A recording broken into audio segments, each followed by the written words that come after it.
আজ পবিত্র ঈদ উল আজহা উপলক্ষে সবাইকে ঈদ উল আজহার শুভেচ্ছা। প্রবাসের মাটিতে সকল কর্মব্যস্ততার মাঝেও আমরা আসলে এই প্রবাসে ঈদ উদযাপন করি খুব পরিবারবিহীন। তারপরে আমাদের প্রবাসীদেরকে নিয়ে সবাই সুন্দর একটা ঈদ উদযাপন করতেছি। সবাইকে ঈদ মোবারক। ঈদ মোবারক। পবিত্র ঈদ উল আজহা উপলক্ষে সবাইকে জানাচ্ছি অনেক অনেক শুভেচ্ছা অভিনন্দন। সেই সাথে আমি বলতে চাই যে এই পবিত্র কোরবানির ঈদে আমরা পশু কোরবানির মাধ্যমে যেন আমাদের নিজেদের পশুত্ব দূর করতে পারি এবং সকলের মধ্যে থেকে বিভেদ বিদ্বেষ দূর করে একত্রিতভাবে বসবাস করতে পারি।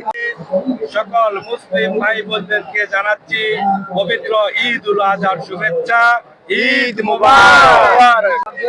যে এই ইতালির মাটিতে আমরা আজকে ঈদের নামাজ আদায় করতে পারতেছি, সবাইকে অনেক ধন্যবাদ। সবাই আমাদের জন্য দোয়া করবেন, আমরা যেন সবাই একসাথে মিলেমিশে এই ইতালির শহরে আরো একসাথে মিলে আরো সুন্দর প্রোগ্রাম করে সুন্দর মতন একসাথে মিলেমিশে ঈদের নামাজ আদায় করতে। এই ইউরোপের মাটিতে ঈদ উল আজহার নামাজ আমরা খোলা মাঠে আদায় করতে পেরে মহান রাব্বুল আলামিনের নিকট শুকরিয়া আদায় করছি। দেশে এবং বিদেশে ধর্মপ্রাণ সকল মুসলমানদেরকে ঈদ উল আজহার শুভেচ্ছা। ঈদ মুবারক। ইতালি ঈদ উদযাপন কমিটির পক্ষ থেকে আমরা প্রতি বছরের ন্যায় এবার ঈদ উদযাপন করছি। ঈদ উল আজহার নামাজ এখানে 5টি জামাত আদায় হয়, 4র্থ জামাত শেষ হয়েছে।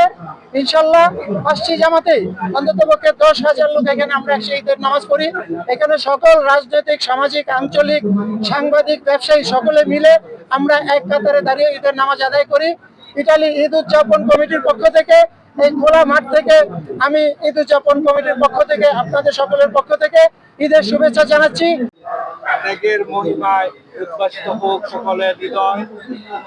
দেশ এবং প্রবাসের সকল মুসলিম ভাই বোনদেরকে জানাচ্ছি ইতালি যুবলীগের পক্ষ থেকে পবিত্র ঈদ উল আজহার শুভেচ্ছা।